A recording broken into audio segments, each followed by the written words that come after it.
シノアリスがリリースされてからおよそ3ヶ月。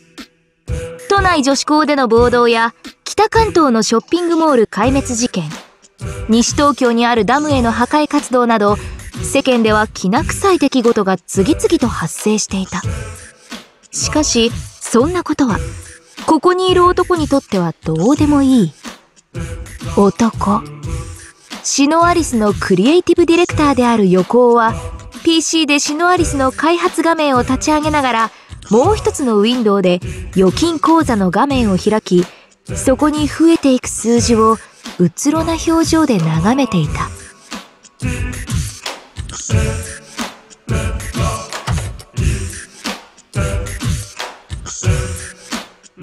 ソシャゲってのはすごいな。まさかこんなに金が増えるとは。でもさ、ほら、こうなんか違うんだよね。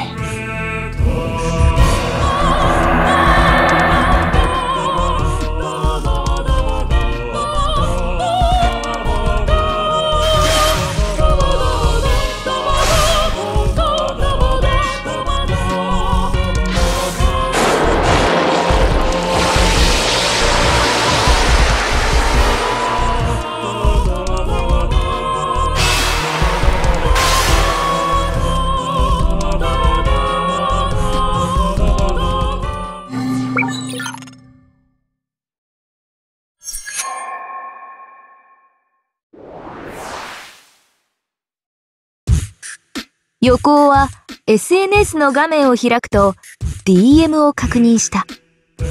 それは気になるコスプレイヤーに送ったものだったが、1週間経った今でも返事はない。横尾は小さく舌打ちした。ゲーム売れたってこれだよ。全然モテないし。もっとさ、あからさまなくらいの枕営業とかあってもいいんじゃないの？俺今をときめくクリエイターだよ。世界の横尾だよ。荒れ果てた暗い部屋の中で横尾は一人ブツブツとつぶやきながら次のターゲットに向けて DM を送った。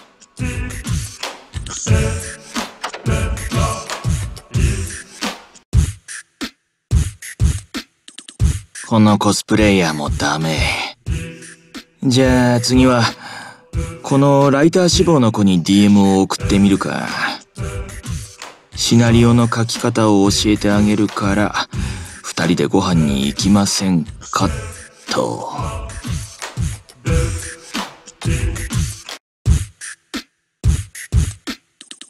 ライター志望の子もダメ。じゃあ次はこっちの声優志望の子にしよう。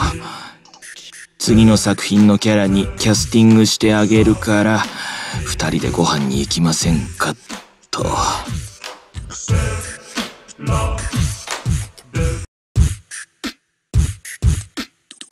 声優志望の子もダメ。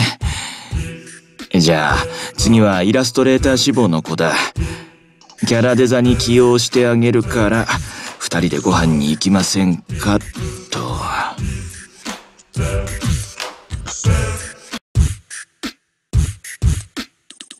イラストレーター志望の子もダメ。じゃあ作曲家志望の子だ。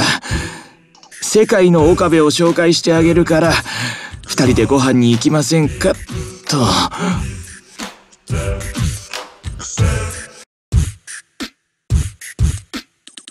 作曲家志望の子もダメ。世界の岡部でつってもお断りなのか。よし、じゃあ次は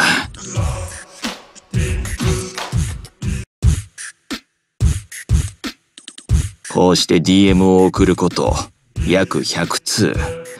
しかしそれでも誰一人として横尾に返事を送ってくる者はいなかった。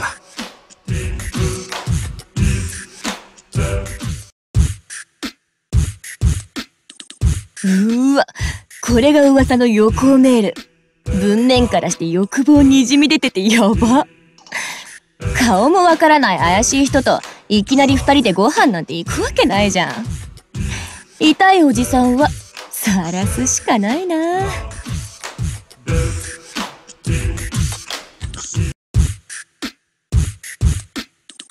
一人の女性が横尾からの誘いの DM を SNS にさらすと、我も我もと他の女性も DM をアップする。そこにコメントが殺到した。誘うにしても文面に知性が足りない。控えめに言って生理的に無理。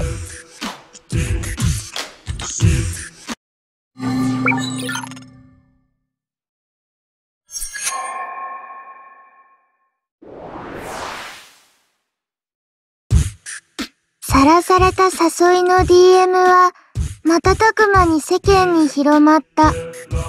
外野からの容赦ない言葉は横尾に絶望を突きつける。俺は何のために。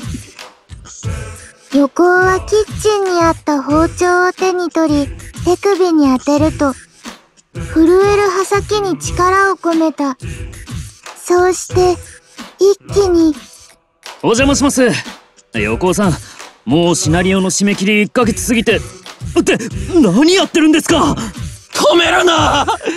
俺は死なんだ。そりゃあんな恥ずかしい DM をさらされたら僕も死にたくなりますけど。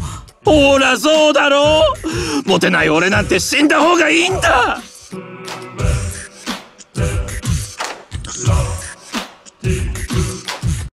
必死にゲーム作ってきた結果がこれだよ。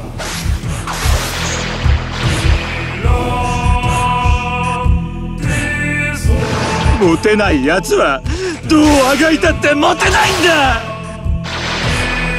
モテが何ですか。横尾さんは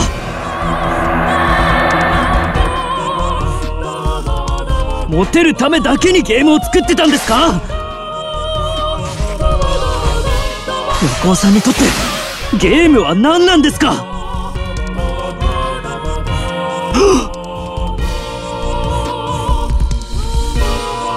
世界中の人が横尾さんの作品を待っている。あなたにはまだやらないといけない仕事がある。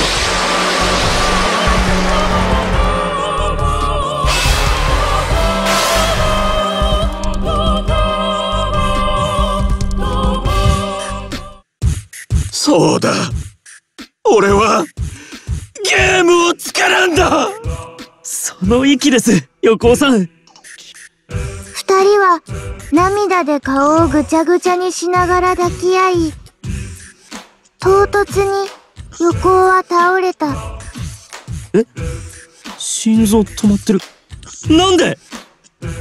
驚く社員の足元に健康診断の紙がひらりと舞う。わ、この数値なら死んで当然だわ。不摂生が極まった結果の脳卒中に納得した社員は、健康は大事だよなとつぶやくと、各所に連絡すべく部屋を出た。残された横尾の死体のそばで PC の画面が光を放つ。そこからずるりと這い出たのはドロシーと3匹の子豚だった。